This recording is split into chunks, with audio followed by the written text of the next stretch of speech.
कहते हैं पैसा अपनी एक धुन पर अच्छों को नचा देता है।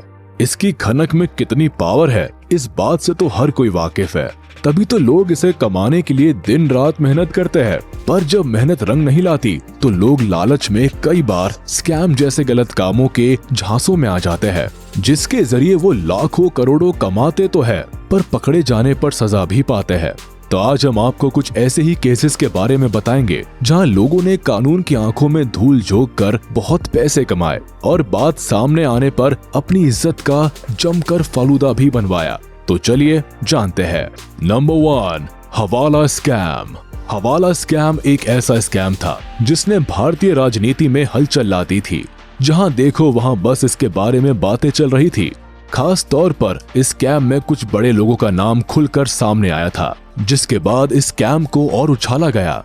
हवाला स्कैम 1990 के दशक में लोगों के ध्यान में आया। ये घोटाला हवाला भाइयों के इर्द गिर्द ही घूमता है, जिन्हें जैन ब्रदर्स के नाम से भी जाना जाता था। जैन ब्रदर्स और कुछ बड़े पॉलिटिशियंस ने मिलकर ब्लैक मनी, मनी लॉन्ड्रिंग जैसे न जाने कितने गैर कानूनी कामों को अंजाम दिए, जिसका खुलासा एक आतंकी की गिरफ्तारी के बाद हुआ। जांच में पता चला कि इस आतंकवादी और इसके संगठन को इन हवाला ब्रदर्स के जरिए ही फंड प्रोवाइड किया जा रहा है। आपको बता दे कि ये स्कैम पूरे 18 मिलियन डॉलर्स का था।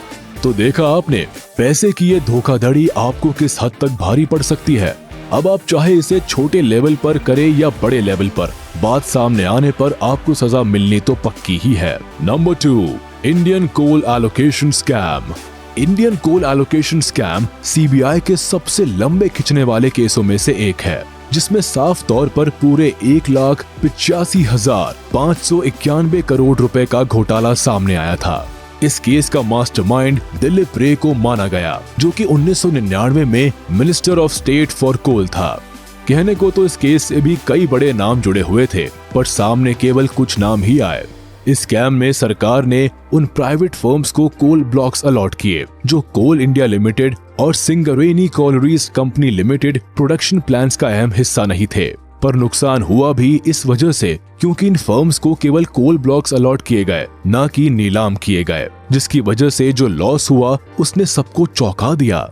कुल मिलाकर इस केस में उन फर्म्स को कोल ब्लॉक अलॉट किए गए जो इसके काम के लिए एलिजिबल भी नहीं थे।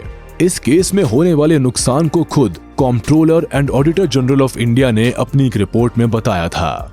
Number 3, 2G spectrum scam.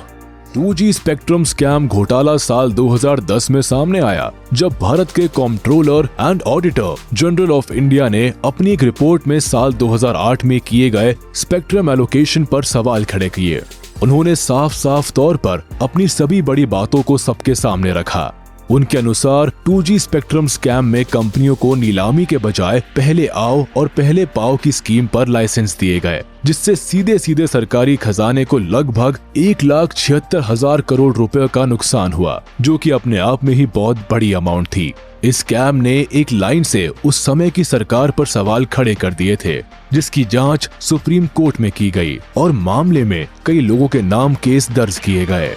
Number 4, Commonwealth game scam. साल 2010 दिल्ली में हुआ कॉमनवेल्थ गेम्स खेल से ज्यादा एक स्कैम की वजह से जाना जाता है, जो आज तक के सबसे बड़े घोटालों में से एक है, क्योंकि इस घोटाले में सामने आने वाली अमाउंट ने सबको चौंका ही दिया था।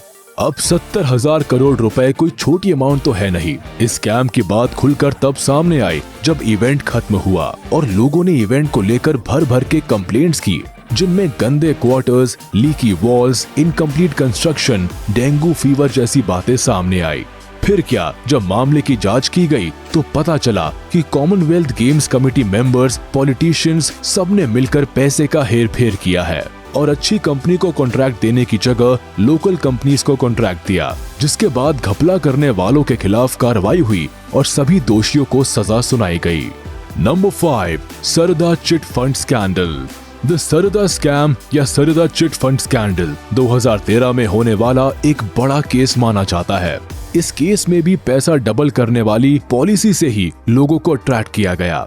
साल 2000 की शुरुआत में आने वाली इस छोटी सी कंपनी ने लोगों को कम पैसे इन्वेस्ट करने के बदले हायर रिटर्न का वादा किया और तरह तरह के बड़े लेवल्स पर होने वाले इवेंट्स ऑर्गेनाइज करके अपनी कंपनी को सेलिब्रिटीज से प्रमोट करवाया। इन्होंने बहुत कम समय में ही लगभग 2500 करोड़ रुपए जुटा लिए। इस समय इन लोगों के लगभग 1.7 मिलियन इन्वेस्टर्स हो चुके थे। पर कंपनी की उल्टी गिनती 2013 से शुरू हुई, जब कंपनी का इनफ्लोज इसके आउटफ्लोज से कम पाया गया, जिसके बाद इन्वेस्टर्स ने पुलिस से मदद की गुहार लगाई और ये केस सीबीआई को सौंप दिया गया। तो आज के लिए बस इतना ही। मिलते हैं अगली वीडियो में